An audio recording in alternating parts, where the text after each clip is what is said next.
Merci Madame Dolos pour votre présentation qui était très claire, très riche. Donc vous avez présenté un système d'information régional sur l'environnement qui est installé au niveau central, au niveau du département de l'eau. Donc c'est un système qui est composé de plusieurs, comme vous avez vu, donc plusieurs composantes. Le portail lui-même, le jeu portail qui contient les données cartographiques avec les métadonnées et le jeu catalogue. Donc c'est un système que je vois contient pas mal d'informations. Donc il partage aussi bien les indicateurs sur les indicateurs, des données cartographiques et des données et des documents et rapports. Donc comme l'a dit cette matinée M. Jamil qui représente le département de l'eau, le ministère chargé de l'eau. Donc, il sera installé au niveau des partenaires des systèmes nationaux d'information locaux. Donc, au niveau de chaque partenaire, je pense que ce système-là, il peut jouer ce rôle-là avec une petite adaptation.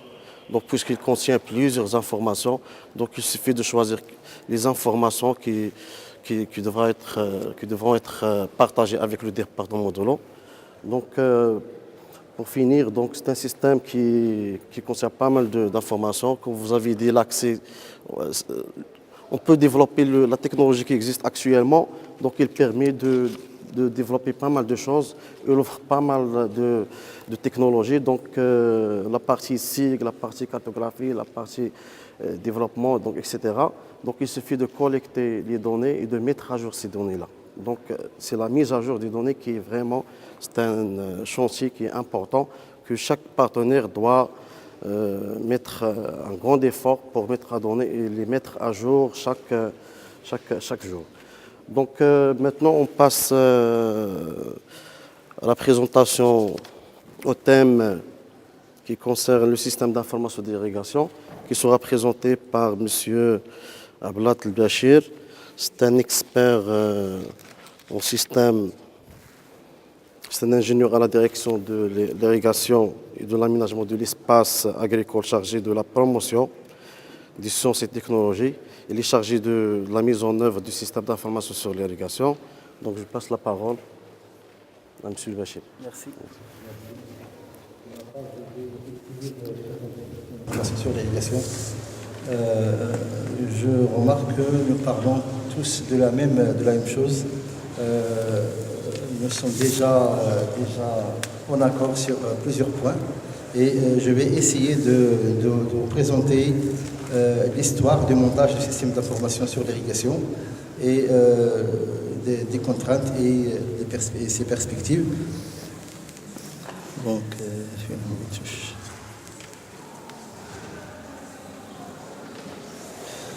Donc, je vais introduire par une définition du système d'information. Cette définition qui a servi de base pour le montage et l'élaboration du système d'information sur l'irrigation. Je vais ensuite parler de montage et d'élaboration du système d'information d'irrigation. Ensuite, dans un troisième point, je citerai les contraintes qui s'opposent à l'évolution du système d'information et les perspectives. À la fin, je vais proposer certains sujets à débattre concernant le système d'information de l'eau. Donc, comme vous constatez, ma présentation permet de montrer comment j'agis localement au ministère, c'est-à-dire au ministère de l'Agriculture, et comment je réfléchis, je pense globalement pour c'est-à-dire intégrer un système d'information d'eau qui va être utile et bénéfique pour l'ensemble des partenaires. Donc, dans cette définition, je retiens que l'objectif principal du système d'information, c'est de rendre l'information disponible et il est fait à partir de la coordination des systèmes existants. Les systèmes existants sont des services de l'organisation, de l'institution. C'est la coordination des données qui existent dans ces services et le tout doit être mis dans une structure commune. Alors, la synthèse de plusieurs définitions a donné ce schéma qui montre que les institutions ou les entreprises sont organisées de cette forme, un système de pilotage, un système de production. Le tout est basé sur l'observation directe du monde réel, soit via des acteurs locaux qui relèvent de la même administration, soit via des partenaires externes. Et le tout se partage des ressources et des données selon une plateforme commune de partage. Donc, dans ce cas de figure, donc les données brutes sont traitées par des équipes multidisciplinaires pour préparer les éléments de décision, et le système de pilotage prend les décisions d'une manière collégiale et ordonnée. Ça, c'est la définition, c'est la synthèse et définition du système d'information. Donc, cette définition montre également, confirme que les ressources doivent être interreliées. Alors, quand je dis ressources, ce sont le matériel, le logiciel, le personnel, les données et les procédures, et tous les éléments qui vont permettre d'acquérir, de traiter, de stocker l'information. Cette définition précise également qu'un logiciel n'est pas un système d'information, c'est un composant, et c'est malheureusement le cas dans plusieurs de nos administrations, notamment dans les administrations, c'est-à-dire les services extérieurs, et même aussi dans les directions centrales. Donc,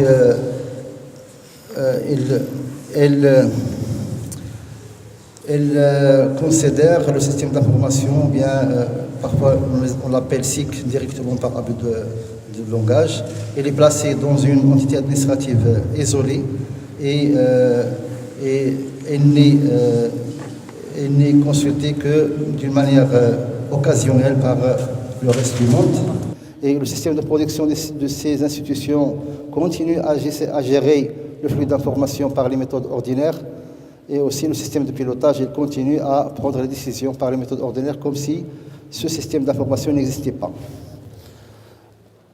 Alors je rappelle ici que l'interconnexion entre les différentes composantes doit être dure et systématique. Et dans nos institutions, cette interconnexion n'est pas systématique, et c'est la principale cause d'échec des systèmes d'information. Autre cause du système d'information, c'est le manque d'implication et de formation des utilisateurs. Alors les utilisateurs, ils sont les responsables et aussi les collaborateurs.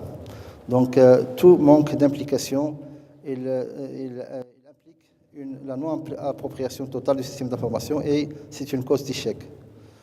Aussi le décalage du système d'information par rapport aux objectifs et aux attributions de l'institution. Donc le projet de départ du système d'information est trop ambitieux, mais il ne répond pas pertinemment aux préoccupations des utilisateurs, ce qui se traduit par un blocage au niveau de sa mise en opération. Une troisième cause d'échec, c'est l'irrégularité de la collecte de données. Alors les données prévues dans la phase de conception ne sont pas disponibles lors de la phase d'exploitation du système d'information, et c'est l'échec total du système d'information. Donc nous avons tenu compte de toutes ces précautions et aussi de la définition que j'ai citée avant pour le montage et l'élaboration du système d'information d'irrigation. Je vais présenter à présent la réponse à 3 questions principales. Quel système d'information pour l'irrigation? Quelle est l'approche adoptée et comment l'étude a été conduite? Et enfin, les principaux résultats obtenus. Alors, je vais commencer par analyser la situation, c'est-à-dire montrer la situation avant le projet du système d'information. Donc, l'information sur l'irrigation était structurée en plusieurs modules d'information, domiciliés dans différents services. Et les réservoirs de données étaient gérés par des logiciels, c'est pas des logiciels, des outils de la bureautique, Excel, Access et Word. Les vecteurs d'information pour l'échange, pour le partage, pour la diffusion étaient des outils ordinaires comme le fax, le courrier ordinaire, le support informatique, la téléphonie ou parfois le réseau informatique. Alors nous avons analysé cette situation et nous avons trouvé qu'au niveau interne, l'information était sectorisée. Il y avait des difficultés de partage des données vu que les outils et méthodes de gestion des données sont différents d'une thématique à l'autre.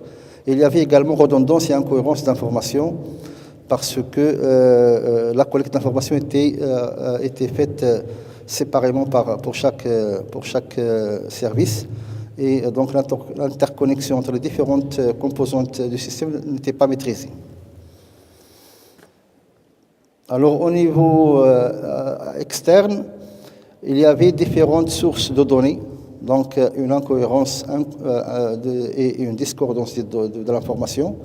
Il y avait également un problème de communication parce que l'échange avec l'extérieur était assuré à travers les composantes et non pas à travers le système.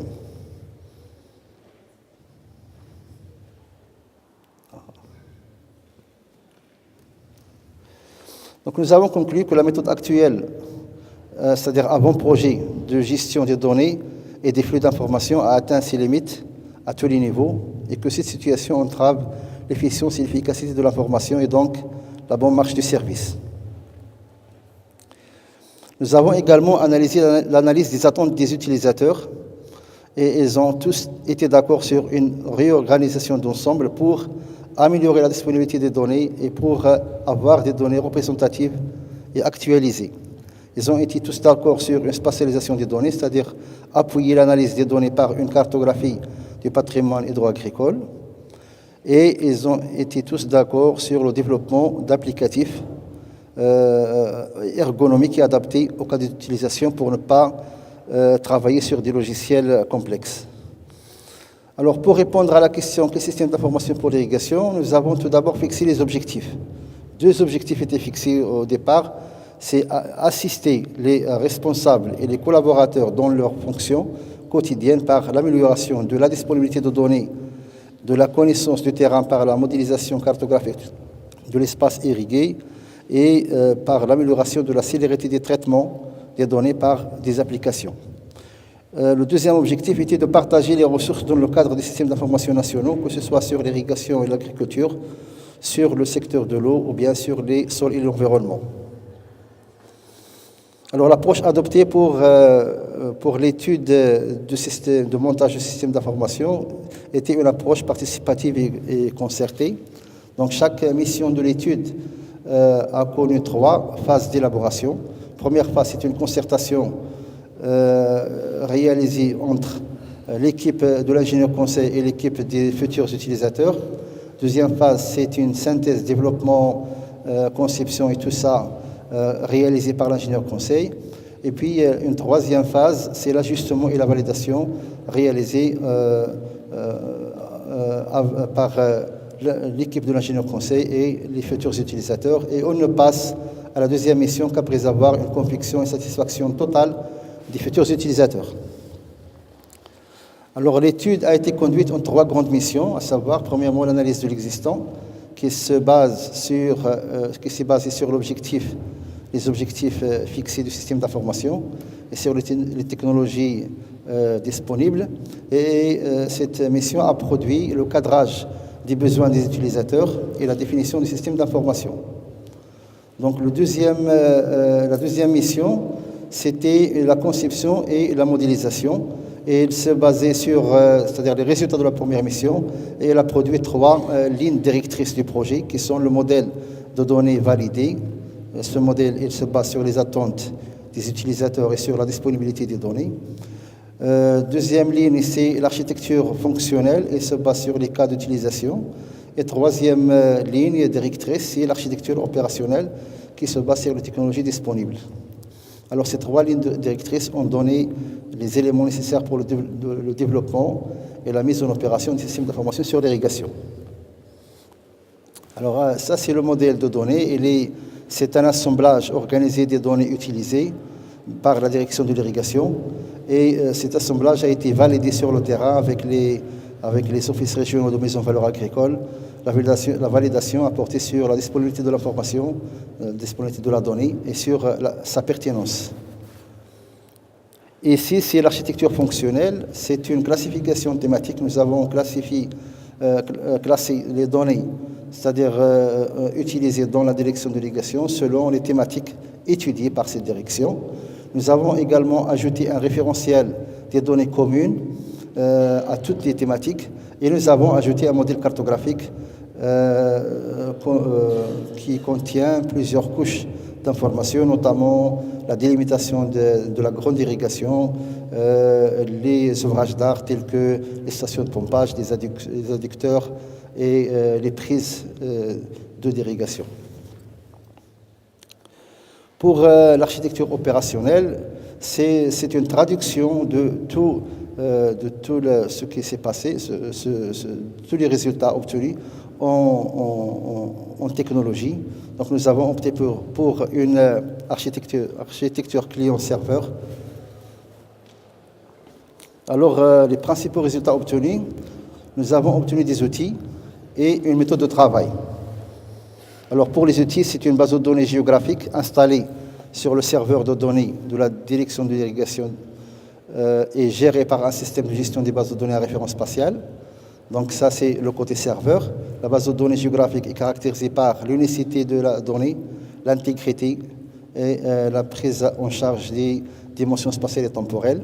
Elle comporte deux types d'enregistrement, les données statiques, c'est le référentiel géographique de l'irrigation et du patrimoine et droit agricole, partagé en lecture seulement, et les données dynamiques qui est l'assemblage, qui sont l'assemblage structuré et cohérent des données évolutives utilisées par la direction de l'irrigation. Ces données sont mises à jour par les utilisateurs, chacun en ce qui le concerne. Donc, deuxième résultat, c'est les applicatifs.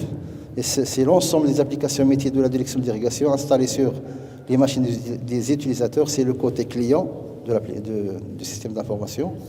Donc, je citerai à titre d'exemple les applications qui sont déjà opérationnelles.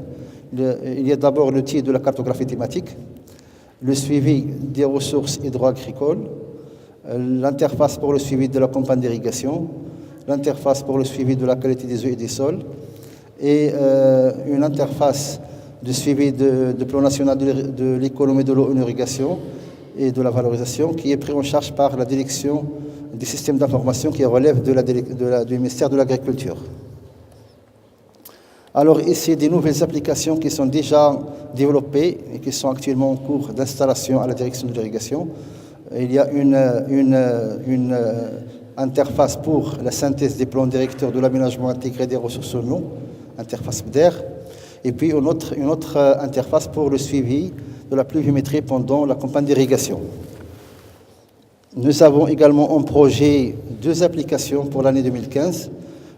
Une pour la mise à jour globale pour intégrer les résultats des éléments lancés par la direction de l'irrigation. Et la deuxième interface, c'est une interface web pour rendre la base de données géographique disponible aux utilisateurs locaux et pour la mise à jour à distance. Alors ça, c'est un exemple des interfaces. Ils sont conçus pour l'actualisation des données, pour l'exploitation de la base de données géographique et pour les sorties. Et ces interfaces prennent en charge les fichiers numériques pour ne pas refaire la saisie. Donc ça, c'est une sortie. Il s'agit d'une carte de conversion collective en irrigation localisée dans le périmètre de Dokala. Donc cette carte, elle est établie à l'échelle du secteur d'irrigation. Le secteur d'irrigation étant la superficie unitaire irriguée par une seule prise. C'est une superficie hydrauliquement indépendante et c'est la base de la gestion. C'est la base pour la gestion des périmètres irrigués. Alors on peut également avoir des cartes globales de l'ensemble du territoire national, comme le cas de cette carte de l'usage de l'énergie en irrigation, ou bien cette carte du taux de satisfaction de la demande de l'eau d'irrigation. C'est la situation de 14 septembre 2014 qui montre que le taux de satisfaction était de 52% à cette date. Alors actuellement, la base de données géographique à l'échelle du secteur d'irrigation est déjà opérationnelle. Les interfaces utilisateurs sont opérationnelles et nous avons intégré les anciennes bases de données sur la petite et moyenne hydraulique qui totalise 334 000 hectares répartis sur l'ensemble du territoire national et l'irrigation privée qui totalise 440 000 hectares sur l'ensemble du territoire national. Donc ces données ne sont pas encore validées. Une étude est en cours pour avoir c'est-à-dire une base de données sur ces périmètres d'irrigation. Nous avons obtenu également une méthode de travail et une ouverture vers l'extérieur. Donc pour la méthode de travail, il suffit de faire la comparaison de la situation système d'information irrigation initiale avec la situation actuelle. Donc nous avons un module, nous avons une base de données géographique partagée, les données d'entrée sont uniques, il y a des modèles cartographiques pour améliorer la connaissance du terrain, il y a un réseau pour se partager l'information. Donc on peut dire que nous avons beaucoup gagné sur la transparence, la cohérence et l'efficacité de nos méthodes de travail. Alors pour l'ouverture vers l'extérieur, le système d'information d'irrigation nous a permis de participer aux recherches au développement et études diverses. Donc nous sommes la source de données pour les nouvelles études lancées par la direction de l'irrigation. Je citerai à titre d'exemple l'étude sur la demande de eau du plan Maroc vert, le transfert interbassin, l'étude programme d'extension de l'irrigation, l'étude le suivi de l'économie de l'eau en irrigation, l'étude de la réutilisation des eaux usées épurées en irrigation, la délimitation et caractérisation de la PMH et de l'IP et autres études. Donc nous participons également à l'encadrement des étudiants à travers c'est-à-dire les données et puis on peut même suivre certains sujets qui concernent l'irrigation. Nous avons passé des conventions de partenariat avec d'autres départements. Il y avait Hassan, 2 départements de la géomatique et le CRTS. Nous partageons nos données avec les acteurs locaux. Et nous intégrons, nous travaillons pour intégrer le système d'information dans d'autres systèmes. Nous avons déjà travaillé avec les directions du ministère de l'Agriculture, mais aucun résultat jusqu'à présent. Et nous avons une petite ouverture sur l'international. Nous avons organisé plusieurs missions à l'étranger et nous recevons des délégations étrangères à ce sujet. Alors nous recevons en échange de cette ouverture les résultats obtenus. Nous avons donc déjà intégré une base de données suivie de la qualité des eaux et des sols dans les périmètres de la grande hydraulique. L'interface utilisateur elle est chez le service concerné. Nous avons intégré également les résultats intermédiaires des études en cours. Cette intégration se fait au fur et à mesure. Et nous obtenons certaines données cartographiques bien élaborées, telles que cette carte des barrages et des périmètres irrigués du Maroc. Ou bien cette cartographie de l'état d'avancement des travaux d'extension de l'irrigation. Donc, je vais à présent parler des contraintes, très rapidement des contraintes et des perspectives. Donc, le système d'information d'irrigation, il est très loin d'être opérationnel à 100%. Et beaucoup de contraintes et beaucoup de problèmes à rencontrer ce système pour ne pas, c'est-à-dire être opérationnel comme c'était prévu au départ. Donc je vais citer certaines contraintes. Il y avait une déformation du cadrage du besoin de départ. Donc l'année 2008 a connu une restructuration du ministère de l'Agriculture et de la Pêche maritime et de la direction de l'irrigation, ainsi que la création d'une nouvelle direction du système d'information au sein du ministère de l'Agriculture. Alors il y avait une redistribution des attributions. La direction de l'irrigation c'est-à-dire a gagné certaines nouvelles attributions, mais elle a perdu certaines de ses attributions anciennes. Et ça avait un impact négatif sur le système d'information d'irrigation parce qu'il y avait des modèles d'information qui restent sans exploitation et il y avait des modèles d'information non couverts par le système d'information. Donc ça, c'était un grand problème pour le système d'information. C'est pourquoi il n'est pas opérationnel à 100%. Et puis, une deuxième contrainte, c'est la collecte irrégulière de données. Nous n'avons pas de conventions, c'est-à-dire de partage de données avec les producteurs de l'information, que ce soit les services régionaux de mise en valeur agricole ou bien les directions de l'irrigation régionale de l'agriculture. Donc, la collecte de données elle est faite par les relations personnelles, comme d'habitude. Donc, il y a aussi un problème d'appropriation du système d'information par les utilisateurs, notamment par les responsables. Et il y a aussi un autre problème. Le système d'information ne préoccupe pas les responsables et ceci se traduit par leur intervention insuffisante dans la résolution des problèmes et c'est la cause principale de la stagnation de la situation du système d'information sur l'irrigation. Alors, malgré cette stagnation, on ne peut pas nier l'évolution du système. Il est en perpétuelle évolution et notre plus grand souci, c'est organiser l'évolution du système d'information. Donc nous travaillons sur deux axes de perspective. Premièrement, consolider l'adhésion et l'extension du système d'information. Deuxième axe, c'est consolider l'ouverture vers l'extérieur. Alors, avec consolider l'adhésion et l'extension, donc nous travaillons actuellement sur le complètement du système d'information par l'ajout de la délimitation de la PMH et de l'irrigation privée. Une étude de délimitation est en cours de réalisation à la direction de l'irrigation. Et puis nous avons une convention de partenariat avec le CRTS à ce sujet. Dans cette convention de partenariat, on travaille sur la délimitation de l'espace irrigué et le suivi de certains indices de végétation, indices de sécheresse et l'évapotranspiration. On travaille également sur l'extension du système d'irrigation par l'ajout de programmes d'action active de la direction de l'irrigation, à savoir le plan d'extension de l'irrigation et le plan national de l'économie de l'eau en irrigation. Et nous travaillons également sur le développement d'autres applications. Tout ça, c'est pour avoir d'autres utilisateurs qui adhèrent à notre système. Alors, pour l'ouverture, nous sommes en train donc d'aménager notre cuisine interne et nous sommes conscients que si on intègre le système d'information d'eau, on va, en plus de la coordination au sein de la direction de l'irrigation, occasionnée par le système d'information d'irrigation, nous allons gagner également la coordination au sein du secteur de l'eau et cela a des bonnes répercussions sur la qualité de la prise de décision.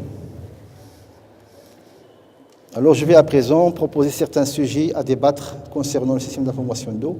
Je vais les classer en deux catégories de propositions. D'abord des principes fondamentaux c'est-à-dire pour réussir le système d'information sur l'eau et après les prérequis de chaque intervenant. Alors le premier principe fondamental pour la réussite du système d'information d'eau, il faut que chaque intervenant développe son système d'information spécifique.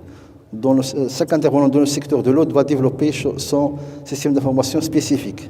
Deuxième principe fondamental, c'est la coordination et la concertation parfaite des intervenants pour la préparation des données à partager et leur intégration dans un référentiel commun du secteur de l'eau, données et métadonnées. La collaboration pour arrêter la liste des utilisateurs et des habilités et la coordination pour le choix des technologies interopérables. Troisième principe fondamental, c'est l'intégration des systèmes d'information partielle par l'interconnexion des ressources et leur partage sur une plateforme unique, données normalisées et technologies adéquates. Donc je ne fais ici que traduire la définition que j'ai citée au départ. C'est il faut travailler le composant, il faut travailler également la coordination des services, c'est-à-dire des différents intervenants, et il faut travailler sur l'interconnexion des ressources.